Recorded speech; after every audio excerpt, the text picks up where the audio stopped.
Hello, everyone. This is the 235th episode of Soccer Nostalgia Talk Podcast. As always, this is Sean from Los Angeles and the Soccer Nostalgia blog. For this episode, I interview English author Mr. Chris Lepkowski as we discuss his book, The Slum Sport, the story of 1985-86. Mr. Lepkowski is a Birmingham City University sports journalism course editor and also the ghostwriter of The Third Degree, the autobiography of Brendon Batson. Welcome, Chris. Hi, good to have you on board. Good to be on board, I should add. Can you introduce yourself and your trajectory into football? I grew up in the West Midlands and I established many years ago that I wasn't quite good enough, well, nowhere near good enough to play football professionally. I went to university in the mid 1990s and studied journalism. I became a journalist in 1997. I moved into motor racing journalism briefly in about 1998. And then the opportunity came a couple of years later to work in football journalism. A magazine that's still established now called 442 was setting up their first website. So I was involved in that in around the year 2000, 1999, 2000. In 2001, an opportunity came up to move back to the West Midlands to work for the Birmingham Mail, which I did for 13 years. I was on the sports desk there covering football, mainly West Bromwich Albion, but general football as well. 2014, I left. I took redundancy and went freelance, and then I had a job offer from West Bromwich Albion to go and become head of media there. Worked there for 2 years. And then after that, when I left there, I freelanced for quite a while, worked for a politician for a short while, worked for a multinational company as head of comms for a while, whilst freelancing in football at that same point for various national newspapers, The Mirror, Guardian, The Daily Star, The Express. And then in 2019, I took on a role of course director for sports journalism at Birmingham City University, which is where I still am 6 years on. I still freelance. I do work for match day work for the BBC website, and I do occasional features for publications, namely the Blizzard. And I also wanted to become an author and start writing books. And The Slum Sport, the book we are talking about today, is my fourth book. I wrote it really because it covers a period of time, 1985, 86, when I really started to get engaged in football and take an interest in football and started to swap comics for football magazines and started to get interested in not just the aspect of people kicking the ball around, but the gossip and all the other stuff that goes with football. And it's probably commonplace now on social media, all the gossip, the transfer gossip, the who's going to get the sack, who's under pressure, that kind of thing. It kind of started around this point. I guess it kind of fueled my wants as well to maybe pursue a career in journalism at that point, even though I was only about 10 years old. It gave me a clear vision of something that I might want to do in the future. I always enjoyed writing. My hobby, my interest really became my livelihood in the end. So I've been quite privileged to write about football and spend time watching football. And as we're recording this tonight, I've got a match tonight to go to, which I'm looking forward to. So, yeah, it's still a big part of my job and still a big part of my life, really. We are discussing the 1985-86 season, and it was in many ways the worst of times for the game in England, following the Bradford fire, Heysel, and other incidents. This was followed in the brand new season with the untimely death of Scotland national team manager Jock Stein during the World Cup qualifying match. So, can you paint a picture of this football environment at this point in sporting and socio-cultural terms? Yeah, the mids, and I mean, it's quite an important thing to tie those things together, the social aspect and to some degree the political aspect. By 1985, football was in a very dark place. Within, I think, about 3 or 4 days of the new year, 1985 beginning, there was a football match between Leicester and Burton Albion, which was played at a neutral venue at Derby County. It should have been a Burton home game in the FA Cup, but because of their facilities, they moved the game to a neutral venue. And the goalkeeper got attacked by a slab of concrete. There was hooliganism, there were fighting, and that kind of set the tone really for the rest of that year. But away from the pitch, there's a social political side to this as well. We're entering the final throes of the miners' dispute, where mining communities are being decimated by a rather robust Margaret Thatcher government. Margaret Thatcher had come into power in 1979. There was some doubt as to whether she would survive to the first election in 1983. She did, perhaps on a wave of euphoria after the Falklands conflict. She comprehensively won the 1983 election. And by 1984-85, her political power is at its apex, and she fears nobody. And she's gone to war with the mining community, absolutely devastating people's livelihoods and way of life. That leads to violent clashes between miners and the police. The police are thought to be under instruction to cause maximum or use maximum powers to resist striking miners and to quell the protests, which leads to a lot of injury, a lot of trauma for people. And football is finding itself in a parallel universe to those mining communities. And much like the miners were maligned at the time by by the Thatcher's way of governance, so are football fans. And football is on its knees in England, regardless of what the government of the time thinks, and it doesn't have a very high opinion of football fans. Being a football fan is actually it's something you don't admit to. It's something that brings to an end conversations in social gatherings. You know, if you tell people you're a football fan, you're unlikely to get the kudos that you would get now, where people are piggybacking onto various football clubs as celebrities, influencers. Back in 1985, to admit you were a football fan was not something that you would openly want to do or aspire to. It was a fairly grim place. And I mentioned that Burton versus Leicester game. That was followed by trouble between Manchester United and Liverpool in a Milk Cup game. It was followed by a riot between Luton and Millwall fans. Although I have to say, the Luton fans were largely bystanders to rioting Millwall fans at Kenilworth Road that day. And everything was building up. And if 1985 proved one thing at the start, it was that our football fans couldn't behave themselves. And then as we entered May 1985 and we had the devastation of the Bradford fire, we had the Heysel disaster. We also had trouble at St Andrews that led to a death where a wall collapsed on a fan. Those three disasters told us that actually we couldn't trust our football clubs, ruling bodies, to present us with environments that were safe for supporters. So you had two sides of it. You had the hooliganism that was out of control, but you also had dilapidated stadia that hadn't been maintained. I mean, Heysel, where they played the European Cup final, was due to be decommissioned after that final. Now, if a stadium is being decommissioned, then there is no maintenance going on. Nobody's putting effort in or investment into improving that stadium. And Bradford, likewise, was about to undergo major surgery. Valley Parade Stadium was due to see that stand where the tragedy took place, that stand was due to be demolished. And again, when stadia and certain stands are due to be replaced, clubs and authorities stop investing, stop looking after them because they know there is little point to, because a few days later after that last game, the bulldozers will be moving in. And that's the bleak picture that football had painted, not only for itself, but was a product of society, of the economy and the political aspect. And just to, before, not only was the mining community devastated, but the industrial heartlands of England were devastated. Teesside, the northeast, the northwest, Liverpool was in a desperate state.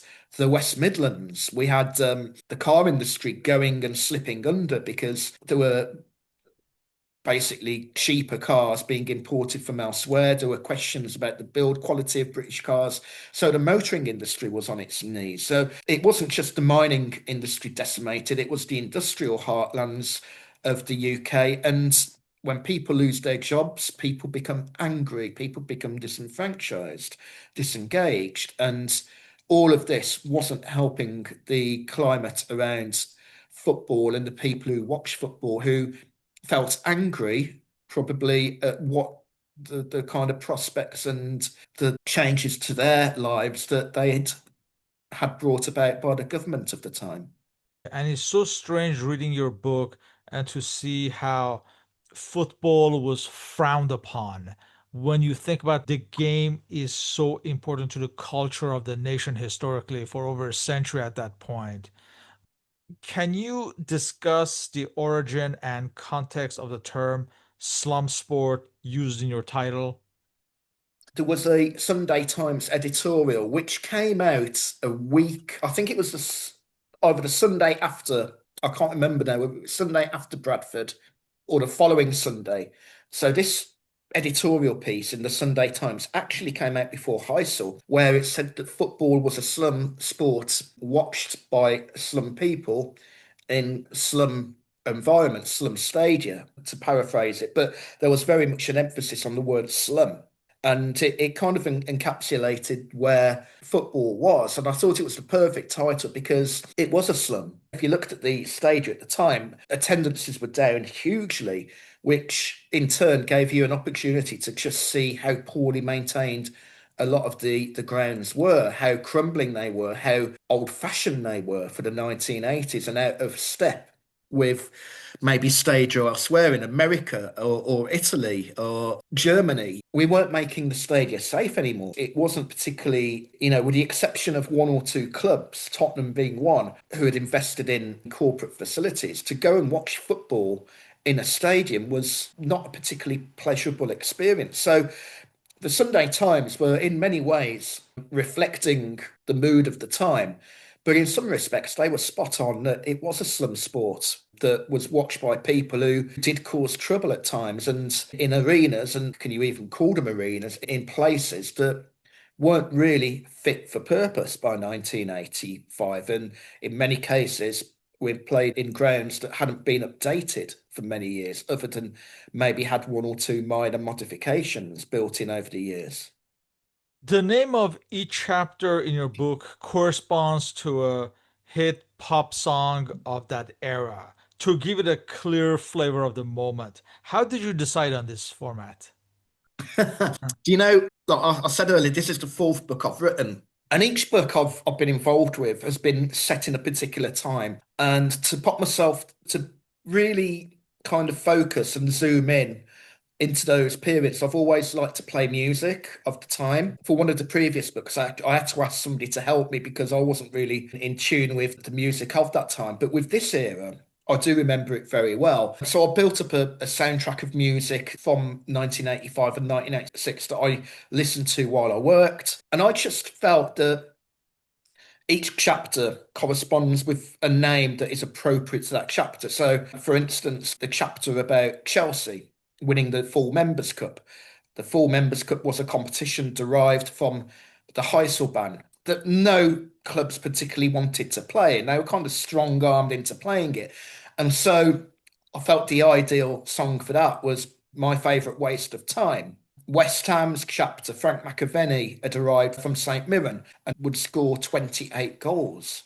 So Sister Sledge, I think, had a song out called Frankie, which I thought was appropriate. And I have to be honest, I didn't look into the lyrics of these songs, and I do put the warning in that I'm not even sure these songs are appropriate for the chapters in terms of lyrics. But that wasn't why I did it. I did it because I thought the titles of the songs were appropriate to the content of the chapter itself and maybe gave a little bit of a snapshot of what that chapter would be about. When one hears about a book about the 1985-86 season, they might assume it will just be a narrative of the league season and the Merseyside duel for the title. But your book delves much more into the stories and concepts not readily discussed involving clubs in the lower leagues as well. Can you expand more on that and why did you decide on that? I didn't want it to be a book about stats or XG ratings, which weren't available then, or merely a walk through each game, because I would have been bored writing that. So I can only imagine that nobody would want to read that. I wanted this to be very anecdotal based. I wanted the stories told by the people who were there. And I kind of made a little promise to myself that if I couldn't get a Liverpool player from the eight, because the last chapter, which is about Liverpool's title success and cup success, was the final one where I was scrambling around trying to get somebody to speak about it. And I did feel that if I can't get one of the players from that era, then I might have to shelve the whole project because I wanted this to be stories told by the people who were there. So for the Manchester United chapter, I chose Ron Atkinson, who was the manager. For Everton, I spoke to Graham Sharp and Derek Mountfield. For Oxford, I spoke to one of the players who played in the Oxford team. For West Ham, I spoke to Tony Cottee, Frank McAvenny. You mentioned the Jock Stein chapter. I spoke to Graham Sharp, who played in that game.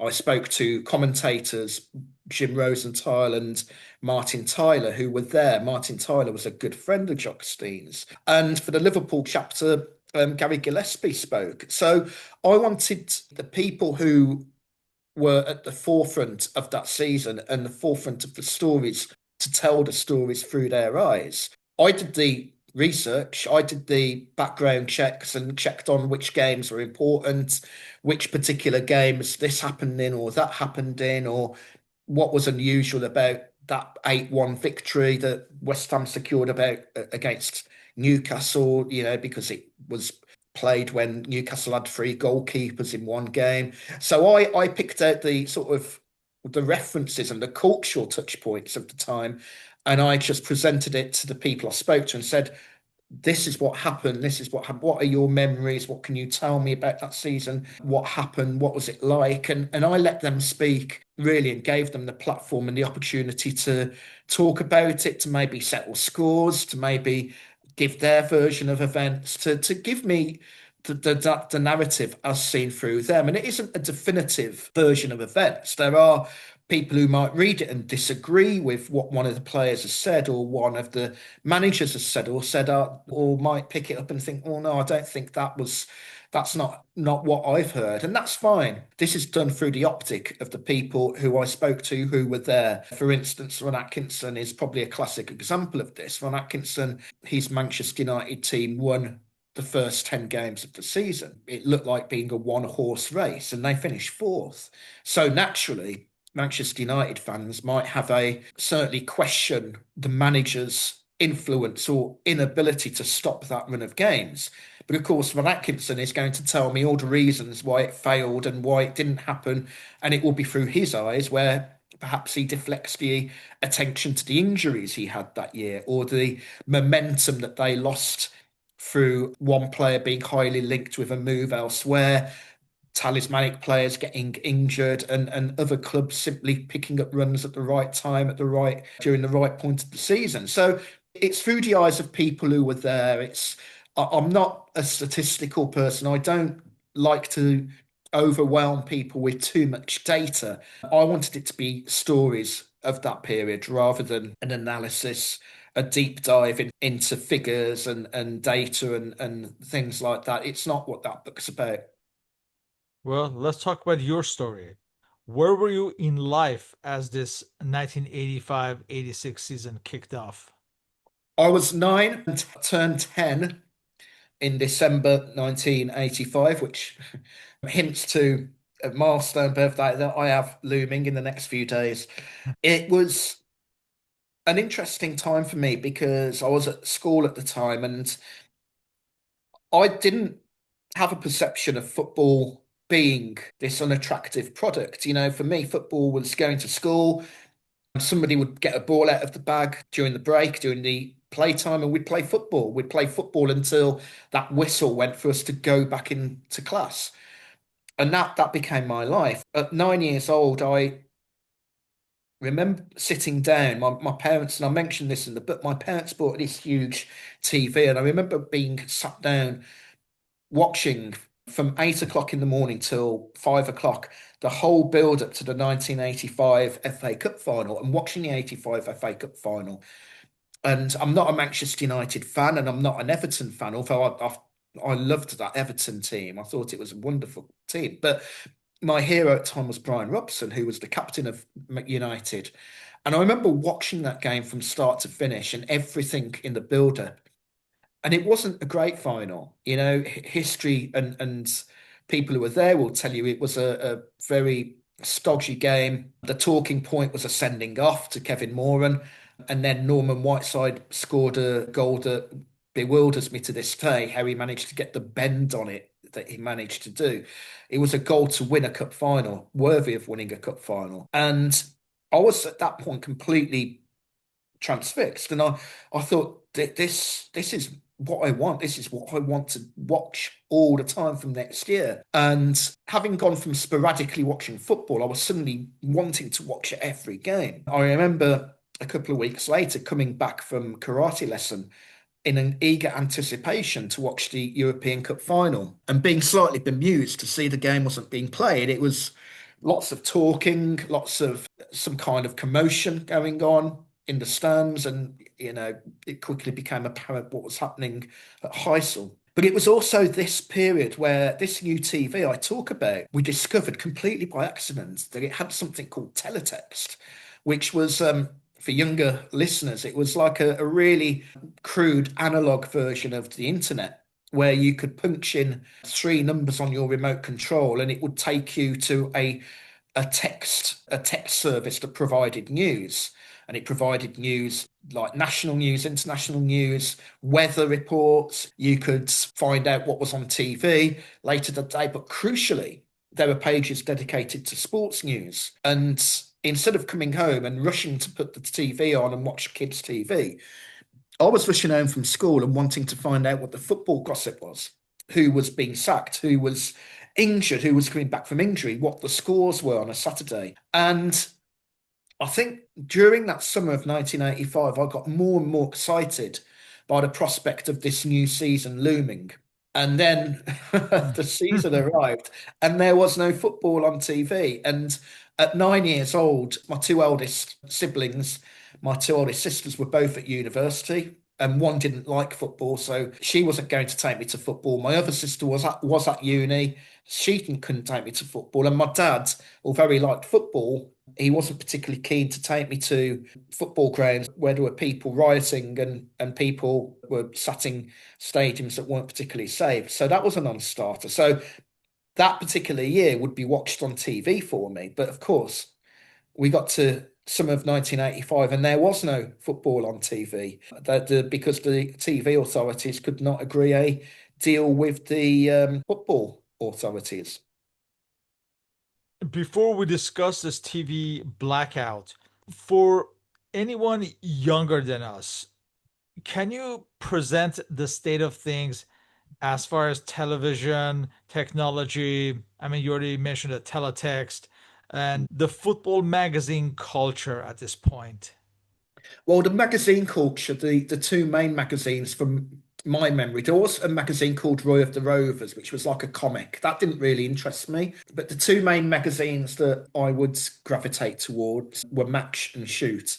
I mean, they're very different now. I think Match is still going, but they became very different magazines as I got older and as other magazines emerged, like 442 and 90 Minutes, I gravitated towards them. But in 1985, I'm all over Match and Shoot. I'm not quite at the hipster level of world soccer at this I was point. about to ask that, yes. Yeah, but I'm aware of it, but it's a little bit Too too fast. cerebral at this point. Yeah. Yeah. I'm very much zoned in onto British or English football mainly, but oddly, the Scottish leagues were just as interesting as the English leagues back then. So that's the magazine culture, and TV culture is very much different. To understand really the context of it, in the late 1970s, BBC had sort of held a monopoly on most football games, and ITV, which is a commercial channel in England, started to gather a lot of momentum. And in the late 70s, the ITV bosses had clandestine meetings with football league clubs and effectively maneuvered themselves in a position where they snatched the rights, the broadcasting rights off the BBC. And it was even referred to as Snatch of the Day, as a reference to Match of the Day, which BBC owned. Now, by the early 1980s, things are changing. ITV and BBC, instead of fighting each other, have decided that the strength actually lies with them and they will carve up the TV rights. In effect, they are telling football what they are willing to pay. And if football clubs don't agree to it, then they'll have to go elsewhere. And now in 1985, you could not go elsewhere.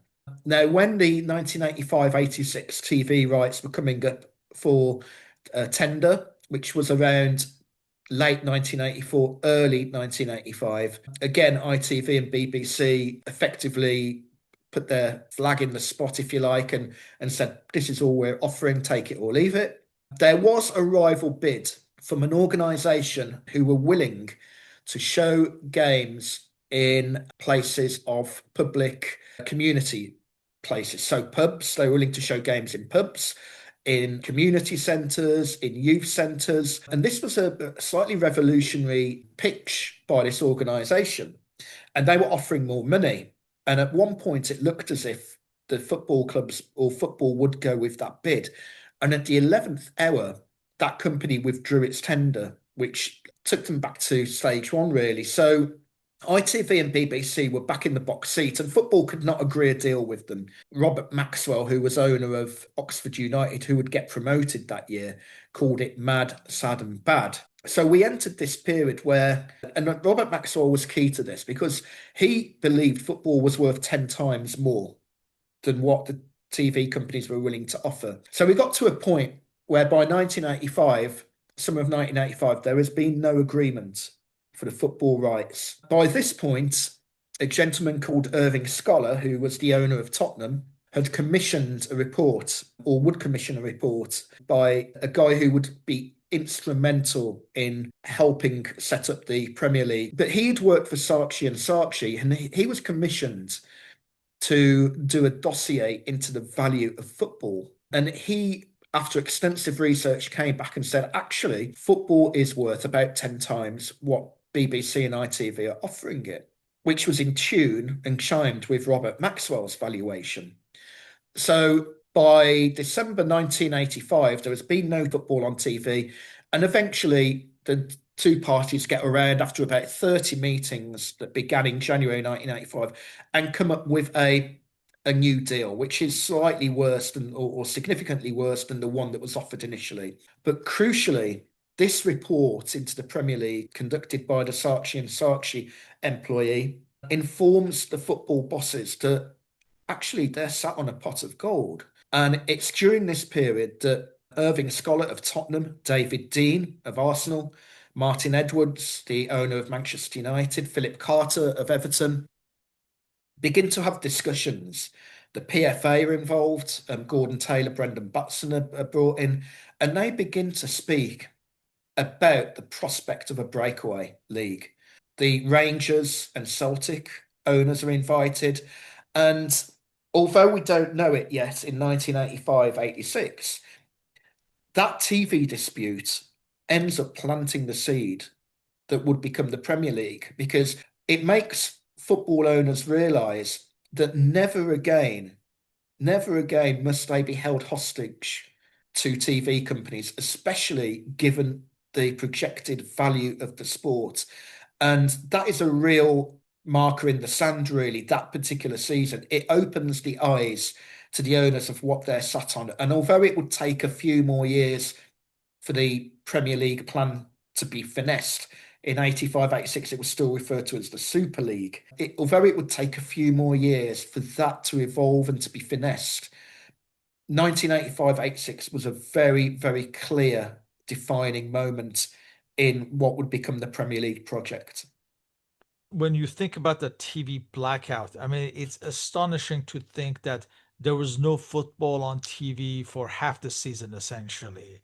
It kind of goes to show how the television companies were kind of strong arming the football clubs because they thought English football was at a weak position and no bargaining power because of all the problems we've been discussing and the Yeah, status of the game in the English culture at that point.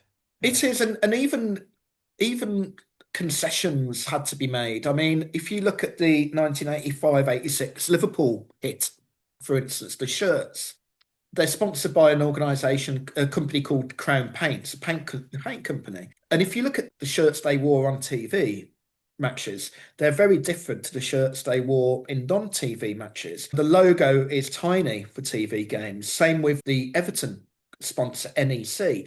And so TV or shirt sponsorship was only allowed by TV companies in 1983. Well, Liverpool, who were the first league club to get a shirt sponsor, they first struck their deal with Hitachi in 1979.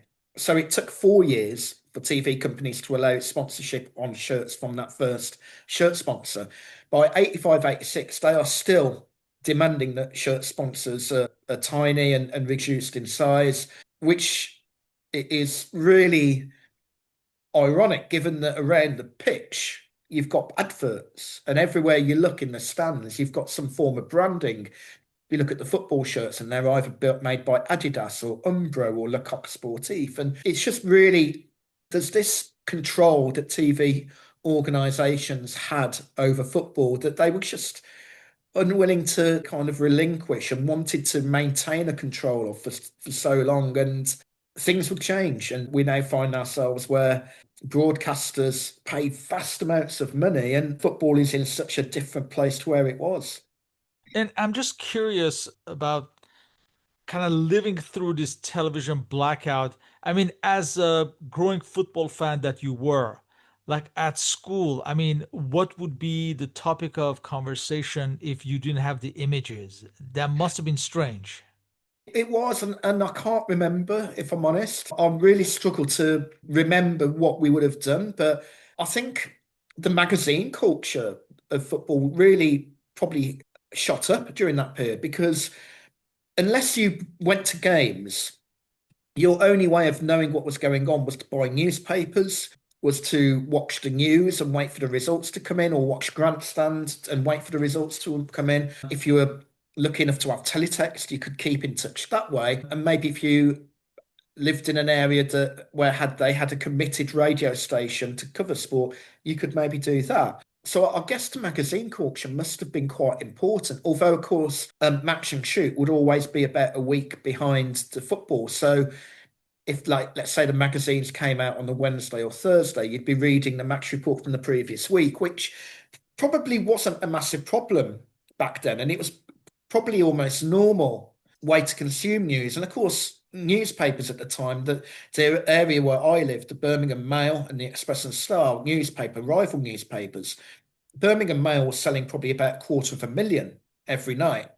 The Express and Star was selling, I think, about 400,000 a night. So actually, people are consuming their football news and their football through the medium of local newspapers, national newspapers, the Saturday Pink newspapers, as we had in the West Midlands, that would come out an hour after the game finished, radio, and the only TV that showed any kind of football was on Saturday lunchtime. You'd have Football Focus on BBC, or you had a new show that came out in October 1985 called Saint and Greavesy, which was presented by Ian St. John and Jimmy Greaves on ITV. And even they struggled at times because they had no football footage. So any football they showed had to be either interviews with footballers or archive footage or football from countries where they had no rights issues. So football,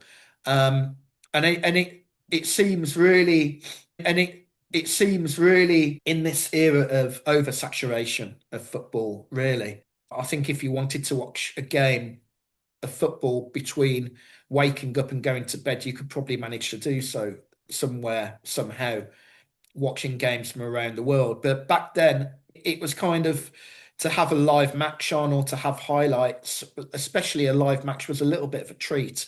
So I guess it was a nuisance more than anything else because we didn't have the culture of live TV matches that we have now.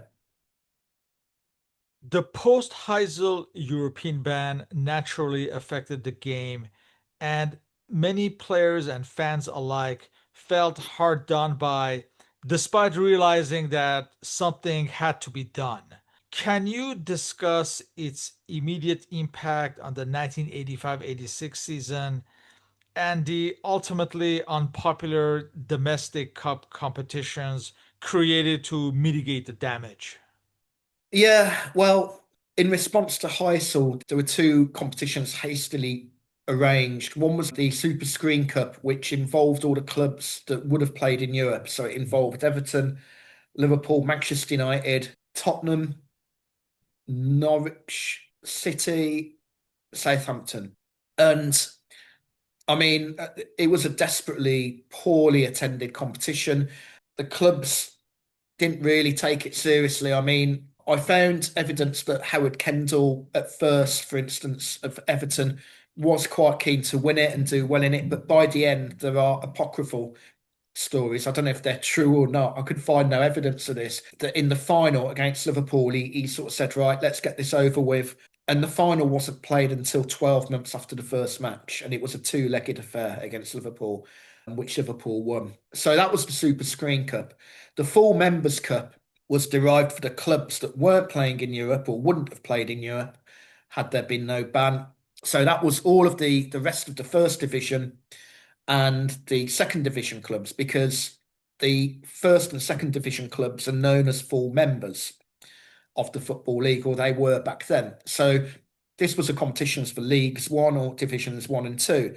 And even that drew a mixed response. I mean, Arsenal, for instance, refused to. Arsenal were probably the biggest of the clubs to not enter. They didn't enter. Aston Villa didn't enter. The competition was very much driven by Ken Bates of Chelsea, Peter Swales of Manchester City, the owner of Manchester City, and Robert Maxwell of Oxford. They just wanted more football because they saw the revenue it might bring. And it's probably maybe no surprise that Chelsea and Peter Swales's Man City would go on to meet in the final. But that competition, I mean, it was a little bit chaotic. There were some games that were played over two legs. There were some that were played over one. There were some clubs who were put in the southern section, despite being from north of Birmingham, and it was all a little bit off the cuff, not very well managed. But for all the lack of attention, and there were some clubs who set new record lows of attendance that season. There was one game where Shrewsbury played away. They were in the second division, and only 13 away fans went. But actually, the final was a classic. It ended 5-4 to Chelsea against Manchester City. And what many people maybe don't realise is that it was played the day after. It was played on a Sunday, the day after both clubs had played in the league. Manchester City had played in a Manchester derby against United, and Chelsea had played away at Southampton and won. So both teams only made, I know Man City made one change to their team, and I think Chelsea made one change. Kerry Dixon was injured in the league game, so Colin Lee came in, who would score two goals. But that was the reality of it. After the Manchester derby, the Man City players got on a bus and went straight to London for the final. After the game at the Dell, the Chelsea players did exactly the same. And the next day, 70,000 fans turned up pretty much to Wembley. And the strange thing is, if you look at that final now, and there are highlights on YouTube, because of the lack of interest in the competition, there is absolutely no branding at the stadium at Wembley, no branding whatsoever. It looks like a game from another era. There are no advertising hoardings along the pitch, along the side of the pitch. There is no pomp, there is no ceremony. It's really, really low key for a final. And I mean, the full Members' Cup final, it ended up being sponsored in subsequent seasons and ran till about 1992. But that was to fill the gap left by Heysel. But what was more acutely felt was the feeling of despair from the players. I spoke to Tony Cottee, who was particularly angry, even to this day, that he'd been denied the UEFA Cup because West Ham would have qualified it for 86-87.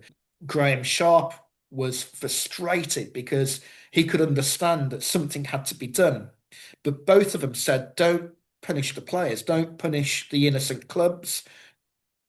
If you're going to punish anyone, stop the fans from travelling. At least let the players play the games. Don't deny us this opportunity. Ron Atkinson felt that it was key to Mark Hughes leaving United that particular year because he said ordinarily Manchester United could have kept hold of Mark Hughes, but not when they weren't playing in Europe. And what we did see was players leaving, like Mark Hughes, who went to Barcelona. Ian Rush would join Juventus. Everton would lose players to Rangers, Gary Stevens, Trevor Steven. Lineker went to Barcelona. And eventually, Howard Kendall would leave to join Athletic Bilbao. And although Heysel was perhaps not the only reason for those players leaving necessarily, there's no doubt it was a key reason. And in subsequent years, I mean, Norwich actually wanted to go to court over it, but that never came to anything. But in subsequent years, you had clubs like Coventry, Luton, Derby County, Southampton, Sheffield Wednesday, Wimbledon, who were all denied games in Europe as a result of the ban. So the fallout was catastrophic. So in many respects, you can understand why the TV companies in 1985, in May 1985, are thinking, well, hang on, we are being asked to pay over the odds for a sport that has no value or has diminishing value, because it has diminishing value because our clubs aren't even competing with the best clubs in Europe anymore. And I think it was a massive problem. And the fallout beyond that, I honestly believe that in the early 90s, although Graham Taylor, perhaps the maligned Graham Taylor, perhaps wasn't the greatest England manager, to put it mildly, I think he really struggled with a lack of players emerging as a result, or a lack of quality players emerging as a result of the ban, because what you had in the early 90s was players coming through and the late 80s who hadn't been schooled in European football, club football. They hadn't tasted different types of tactics. They hadn't tasted different environments. And I think that was really damaging to development of those players at English clubs in the late 80s. One of the most talked about narratives of this season that you mentioned earlier is about Manchester United's 10 consecutive wins at the beginning of the season. And in your book, you juxtapose that with Reading's own attempt to break the consecutive wins record at a lower division. Now, the inability thereafter more or less sealed Ron Atkinson's fate in the beginning of the following season. Was this Manchester United's most credible opportunity to win the title in the pre Alex Ferguson era? I actually think their best team had been a couple of years earlier, which was 1983-84, when they picked apart Barcelona in the Cup Winners' Cup, and they then lost Brian Robson to injury on the morning of the game against Juventus in the semi-final. Had they beaten Juventus, they probably would have won the Cup Winners' Cup that year, and they probably wouldn't have fallen away in the league. There's every chance they would have won the league that particular year in 84. But I think in 85, 86, I think it was ripe for United to challenge for the title, because Liverpool had undergone this huge trauma at Heysel. Joe Fagan had left or retired, and Liverpool parachuted in Kenny Dalglish as a player manager. I mean, that's unheard of these days. But they were going with a rookie to try and lead them out of the abyss of May 1985. Everton had won the league and were looking strong, but they were looking like the only challengers to Manchester United, really. So I think when Everton struggled with the adjustments between Andy Gray playing up front for them and Gary Lineker playing up front for them, they had to adjust their style. Man United had the ideal chance, really, to capitalise on those 10 victories, and it fell apart for them. It just really collapsed, mainly due to fatigue, I think, injuries. I mean, I don't think it's any secret there was a drinking culture at United, although, as Ron Atkinson said, there was a drinking culture at Everton and Liverpool as well. I think the key thing in all of this is that Liverpool knew how to win trophies. Although Kenny Dalglish was a rookie, was a manager, he knew how to win trophies. Alan Hansen knew how to win trophies. These people knew how to see out games that they had to win. Everton had learned to win trophies, weren't learned to win the league.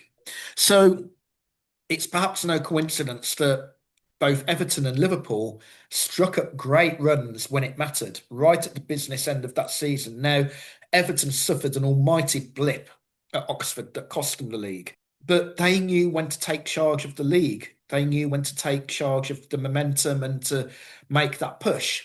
It was the business end of the season, as we call it. United's peak really came after about game 8 or 9 of that season. I think they beat West Brom. Well, they did beat West Brom 5-1, and it was in that game they'd lost Mark Hughes to injury. I think in the game leading up to that, Gordon Strachan dislocated his shoulder at the Hawthorns. And then a week or so later, Brian Robson, or around that period, Brian Robson suffered his torn hamstring. So in one fell swoop, they effectively lost 2 players, Strachan and Robson, to significant injuries, and Mark Hughes started to get a few of the issues that would derail him that year. And when Robson returned, he never really got back into his stride. He would then suffer more ligament issues with his ankle, and then he dislocated his shoulder later that year. Gordon Strachan wasn't the same force. They had a problem with the goalkeepers, Gary Bailey. His form tailed off. Chris Turner came in. He wasn't really an adequate goal replacement. They lost for long periods John Gidman, Paul McGrath, Kevin Moran got injured, and Mark Hughes, when he did return, started to get his head turned by the rumours of Barcelona. Now, Mark Hughes at the time was on a youth contract, effectively, which had been updated. So he was contractually vulnerable. United did give him a new contract, but within that contract was a clause that enabled him to leave if a certain value was met. And it was a fairly easy transaction for Barcelona to make. So for much of that second half of the season, United had that particular cloud hanging over them. But there is no doubt really that United should have done better than finish fourth, given the lead that they had at one point. You devote chapters to lower division clubs such as Reading, Middlesbrough, each with their own unique challenge at that point, on and off the field. What was it that attracted you to their stories in this season? Well, they were both interesting stories. Reading would win the first 13 games, which was a record, and they were in phenomenal form that year, led by a player called Trevor Senior, who I remember from that time as being very prolific. I mean, their story was remarkable in many respects because on the eve of the season, as a result of the measures brought in after the Bradford fire, they had to cut their capacity to about 3,000 at one point from 27,000. So that was a huge challenge for them. But they started off like a train, won 13 games, and they got promoted, won the title. So I thought that was an interesting tale, really, to have a record-breaking team in there.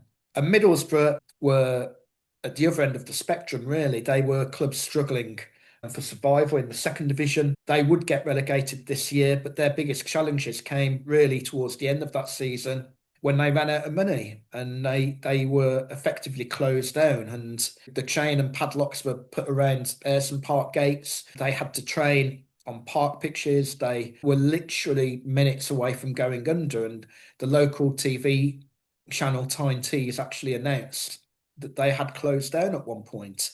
They were rescued in the end by a consortium and a number of investors led by Steve Gibson, who is still the owner today. And they started the following season at Hartlepool. They still couldn't play at Middlesbrough. So Hartlepool would play at 3 o'clock, and at, let's say, 6 o'clock, Middlesbrough would play. And that's how their season 86-87 went. And they ended up promoted that year, and the following year they would get promoted again. But that Middlesbrough team was actually multi-talented. I spoke to Tony Mowbray, who was the captain, a young captain of that team, who would go on to do great things with Celtic and Ipswich later. But they also had Gary Pallister, who had become the most expensive defender in England later in that decade. They had Stuart Ripley, who would win the league with Blackburn. They had Gary Parkinson, who would go on to great things, Bernie Slaven, who was a cult hero. So they had some great players who were bubbling under and starting to come through. And I thought they would just be such a great story of how a community rallies round and how close a community is to losing a football club and the devastation that can cause, not only to fans of the club, but the local economy, the actual visibility of a town and the status of a town and how it had to rebuild everything. So I thought Middlesbrough had to be in really for that reason. West Ham United would have to go down as the surprise package of the season, taking the title fight to the very last day. Is this destined to be the closest they have ever gotten to a league title? Yes, it was. And I put the question to Tony Cottee, was this John Lyle? I mean, John Lyle had been manager or would be manager for 14 years, I think it was, at West Ham, and if not longer, actually. And I asked him if it was his finest piece of work, and he said it was because they came from nowhere. I mean, the previous season, they'd almost been relegated. They then signed Frank McAvenny, who was due to play up front with Paul Goddard, or rather, Paul Goddard would play up front with Tony Cottee, with McAvenny operating just behind them. That plan was shelved in the first game because Paul Goddard suffered a serious injury. So Frank McAvenny would go up front with Tony Cottee. And it took him a while to get going, about 3 or 4 games. McAvenny started scoring, Cottee had to catch up. And they just went on this incredible run of games during the middle part of the season. What cost West Ham really were two things. Firstly, the slightly slow start. And secondly, between January and February, we had quite a harsh winter that year. And Upton Park, or the bowling ground, didn't have any undersoil heating. And West Ham had quite a few away games at venues that didn't have undersoil heating. So they lost a lot of momentum during that period. Now, they recaptured that momentum when they did return to football. And again, they went on a great run. And at one point, you look at the table in April, and West Ham are nowhere. They're about seventh or eighth, or certainly outside the top five. And you don't even notice them. But then you look at the games played, and they're about 3 or 4 games behind. They would go on to win most of those games. I think they lost one against Chelsea, which again, both McAvenny and Cottee kind of claim really damaged them. But actually, they finished the season strongly. But the problem is, as I said earlier, they came up against a Liverpool team who knew how to finish off games. I mean, there's a game Liverpool played at West Brom where West Brom really should have won, but Liverpool finished it off. They finished the job off. And where Oxford were beating Everton or West Ham were struggling in the occasional game, Liverpool went on a roll and didn't stop. And it was it was to West Ham's credit, not detriment to their credit, that they took that title challenge to the final game, really, or the final weekend. And I honestly think that the dynamic was such that had Liverpool drawn that final game at Chelsea, it would have pretty much ruled out Everton from winning the league.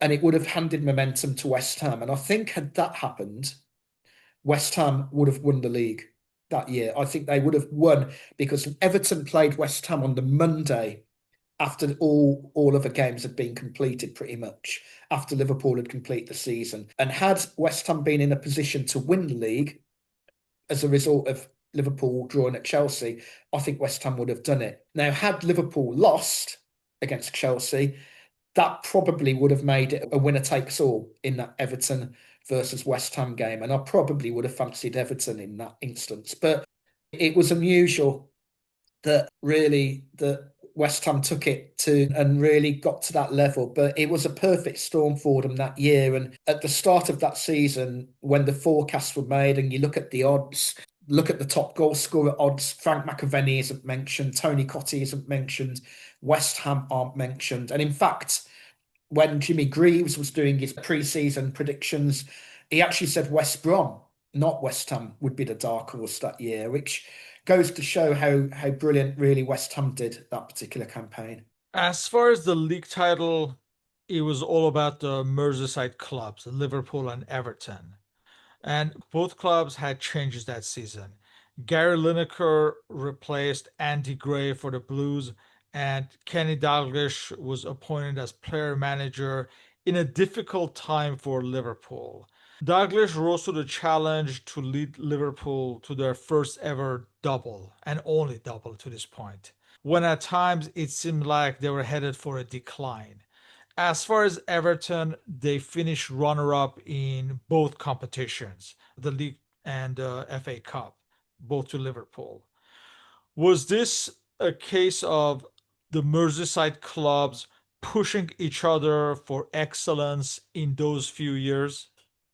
Yeah, I'd say so. I think Everton had really shaken the whole dynamic up really by they won the FA Cup in '84 and they won the league handsomely in '85. It was no fluke, they really ripped that league up in 1984, '85. They won the Cup Winners' Cup against Rapid Vienna and probably would have won or certainly given themselves a chance of winning the FA Cup had maybe that game against Vienna come a day earlier. I think they were still tired, possibly hungover. I don't know, but they were certainly tired when they played United at Wembley in the cup final. But I think that was good for Liverpool because I think Liverpool's transition really was starting to the team that Paisley had built was starting to fall away a little bit, and they'd had it their own way for quite a while. There hadn't really been a serious challenger for Liverpool during the early 80s. Villa won the title in 81, but beyond that, Liverpool 82, 83, 84 been strong, stronger than anyone else by some distance. So Everton winning it changed the dynamic at Merseyside. And I mentioned before that these were different times. Everton, or certainly Merseyside, as an area, had been one of the big areas decimated by Margaret Thatcher's policies. And unlike now, where there's quite maybe a nasty streak to that particular rivalry, back in 85, 86, or back in 1985, it was anything but. The two clubs actually, in many ways, rallied against the establishment. They played in the 84 Milk Cup final, and there were chants of Merseyside going around Wembley as in union Liverpool and Everton fans because they were rallying against what they saw was the establishment's destruction of their area, Merseyside. So that mood, that context was taken into 85. And although they were clearly rivals on the pitch, and although clearly there were rivals between the fans and not the nastiness, but a genuine rivalry. I think it was good for both clubs because I think it brought out the best in Liverpool, but it drew something out of a really good Everton team. And Evertonians have a very strange view about Gary Lineker. They feel that they shouldn't have signed him, that they would have won the league had Andy Gray stayed. But there is maybe some discussion around that because Gary Lineker scored a lot of goals and he scored a couple of hat-tricks. I think he scored 2 or 3 hat-tricks that year. But maybe there were games when they needed his goals and he didn't score. And that Oxford game was a classic example where he missed a succession of chances and they lost that game. So the strange thing is that Andy Gray, I mean, Lineker scored 40 goals that year. Andy Gray would not score 40 more goals in his career.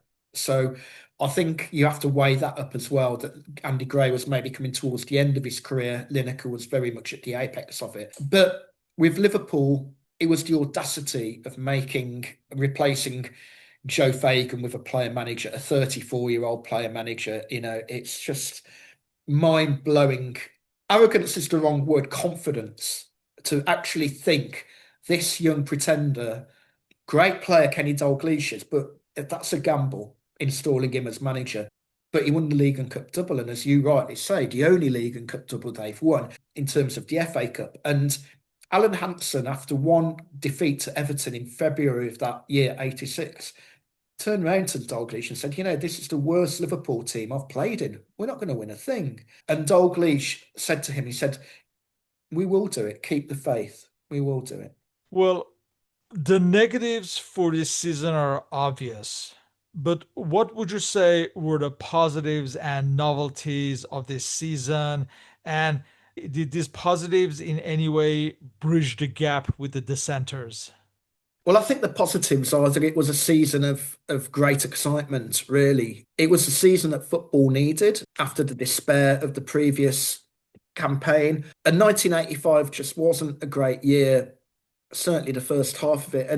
And football needed to react. It needed to react in one way. Firstly, crowd behaviour needed to improve, our stadium needed to improve, and that would take time. That wasn't a tanker that could be turned around quickly. But what it also needed was some form of excitement. It needed to show people that the product on the pitch was actually worth investing for. And when you have three clubs taking the title into that final weekend, I think you can't really ask for a greater promotion of the brand. I'm not sure, I can't remember it happening since where three clubs could have won the league going so late into the season, into the final weekend. I might be wrong, maybe there've been one or two, but I remember it specifically for that reason that West Ham, the pretenders from London, challenged the Merseyside cartel in trying to win the league. And that story alone, that story of those three protagonists really just playing brilliant football at times towards the end of that season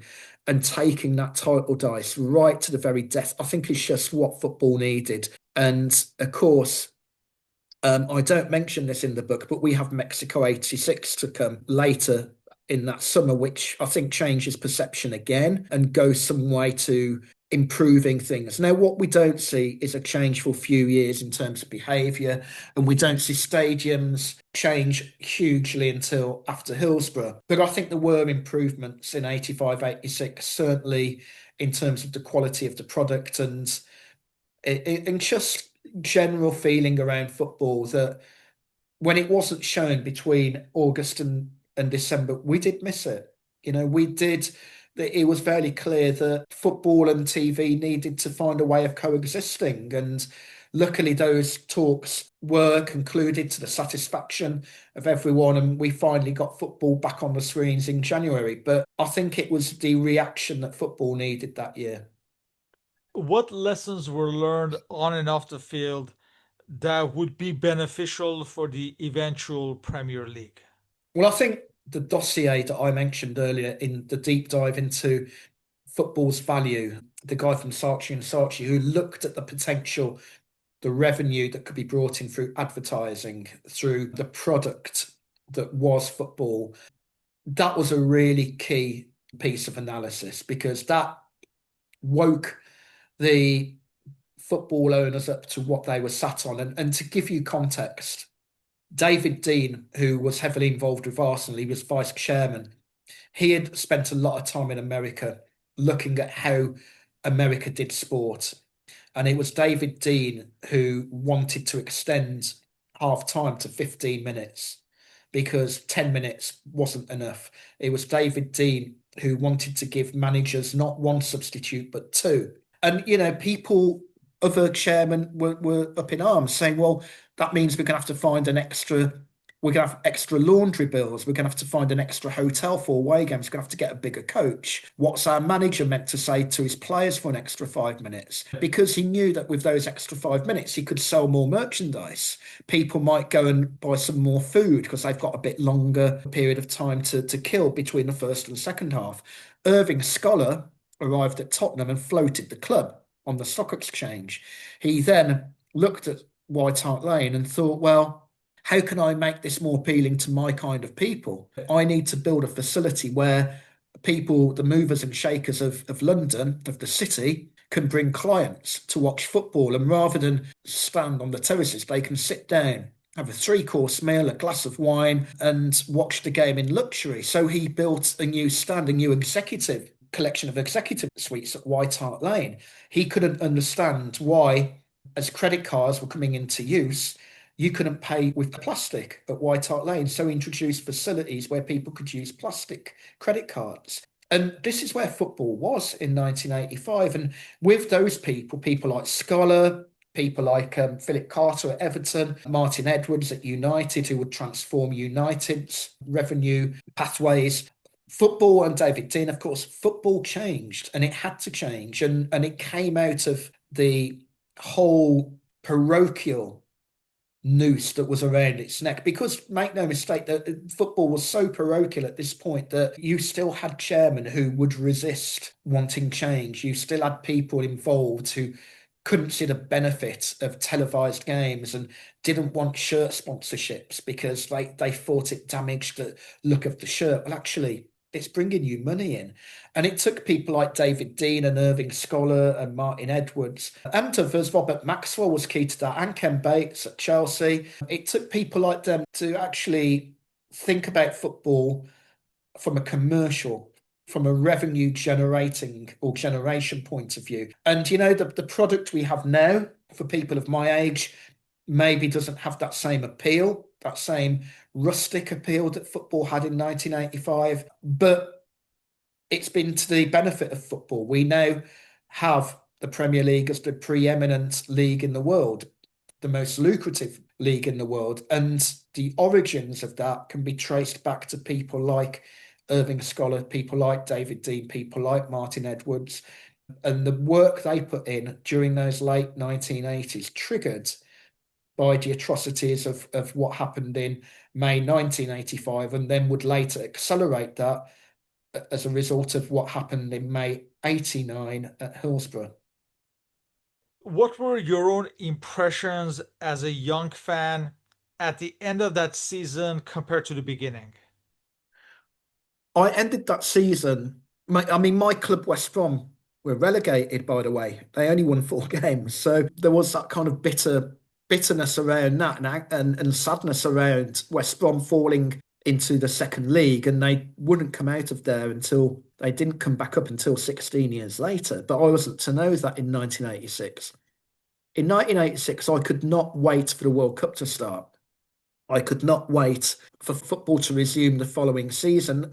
My fondest memories of watching football as a youngster are from that era, even though you can make an argument for saying that football is much more refined, finessed these days. I actually enjoyed the football then. I enjoyed the fact there were muddy pitches, that there was a little bit of an extra unevenness to the environment that players were in, that tackles were a little bit stronger, that the pitches didn't run as smoothly, that there were spaces on the terraces.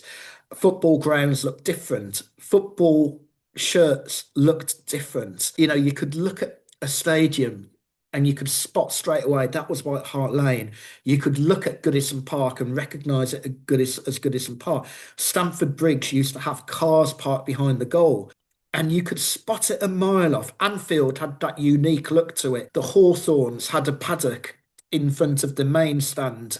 Every ground had its unique little quirk that you just don't always get these days in these very standard looking football stadiums that have been built for our safety, built for our convenience, built for our comfort, but they're a little bit sterile. They're a little bit auto-tuned to creating perfect music, whereas some of us like have a bit of a thrash around and sometimes riff our music, and that's what football was for me then. It was, I consider 1985-86 to be that new wave really to the punk that had preceded it.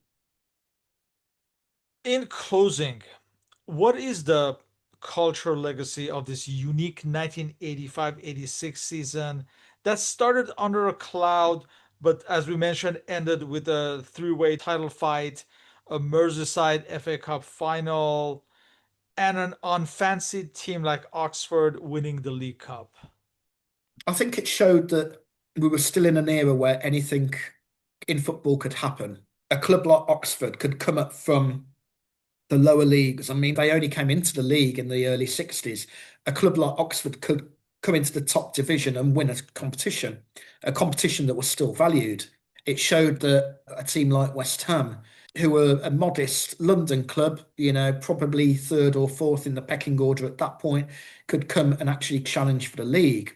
A club like Everton, who have fallen into worse times more recently, could actually challenge their local rivals and be the best club in Merseyside. But it also showed how much we missed European football. The legacy of 85-86 was also to damage football in some respects, because, as I said earlier on, I think the England team suffered. I think football in England suffered. And we had a generation of players who came through the late 80s and I refer to it in the book, the England team that lost to Sweden in the 1992 European Championships, the team that came off the pitch only had three footballers. David Platt was one, I think, Neil Webb and Chris Woods, the goalkeeper. They were the only three players who had played in any club competition in Europe. And Neil Webb had only done briefly, David Platt had only done briefly. So that showed you the damage, really, of an England team that crashed out of the Euros in 92, didn't even make the World Cup in 94. And both Ron Atkinson and Tony Cottee subscribed to that same view, that the Heysel legacy was the most damaging aspect of all. All of a sudden, we lost a generation of players who were well versed in playing against the very best in club competitions as they do now. With that, I would like to thank you for your participation in this interview. All our respective contact information and the links to Mr. Lepkowski's book, again, The Slum Sport, are listed on the blog and podcast upload. So, Chris, thank you once again and hope to continue these discussions on football history. My pleasure. Thank you for having me. Thank you.